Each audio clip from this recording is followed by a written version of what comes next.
వందేహం గురుపాద పద్మములను వందే శుభోదోనికి వందేహం గురునామధేయమునకు వందే గురుస్థలమునకు వందేహం గురుచరిత్ర సంగ్రహముకు మామాన సుశ్రేణికి వందేహం గురుభద్ర బృందమునకు వందే సమజ్ఞాతకు. ఈ పవిత్ర ప్రాంగణంలో ఉన్నటువంటి సదస్సులు, అచలగురు భక్తులు, భాగవత సంస్కారం కలిగినటువంటి మీ అందరికీ కూడా నా నమస్సుమాజులు అర్పిస్తున్నాను. సుమారు 80 సంవత్సరాల క్రితం మన తండ్రి గారైనటువంటి శ్రీ ప్రజావిలక్షణ ఆర్ రామారావు గారు ఈ ప్రాంతానికి ఇచ్చేయడం జరిగింది. భాగవత సంస్కారం కలిగినటువంటి ద్వారకోడి వంశస్థులు నాన్నగారి యొక్క గురు బోధన చేత ప్రభావితమై మీరు మా ఊళ్ళోనే ఉండిపోవాలి, మీరు స్థిరపడిపోవాలి అని చెప్పేసి ఆయన ఆనందపడలేదు. మా నాన్నగారు ఆ ఊళ్ళోనే స్థిరపడిపోవడం జరిగింది పుష్పూడి గ్రామంలో.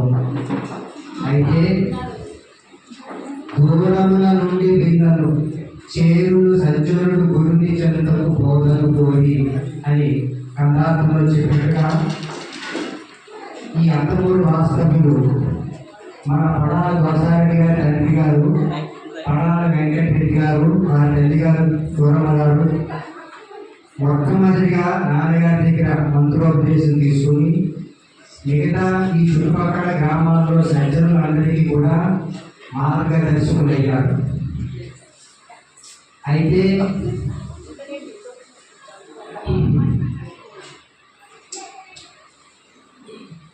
వారి యొక్క మా తండ్రి గారు వెంకటరెడ్డి గారి మార్గంలోనే వారి పుత్రులు దోసారెడ్డి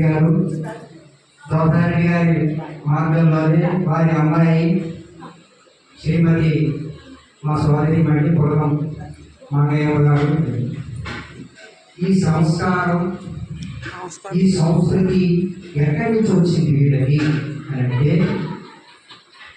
మొదటి ప్రశ్న, మొదటి సమాధానం వారి యొక్క పూర్వజన్మ సుకృతం అని చెప్పుకుంటే, నిజానికి ఇది మనది వేద సంస్కృతి, ఉపనిషత్ సంస్కృతి. మనది అంటే ఉపనిషత్ సంస్కృతి అంటే భగవంతుడి సమీపంలో తీసుకెళ్ళి మనల్ని నిలబెట్టేటువంటి సంస్కృతి మనది.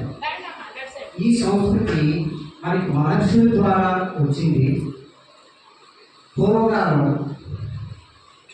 మహర్షులు సద్గురువు అయినటువంటి వాడు విద్యార్థులకి బోధ చెప్పే దీంట్లో కొన్ని ప్రణాళికలు నిర్మించుకుంటూ ఉండేవారు.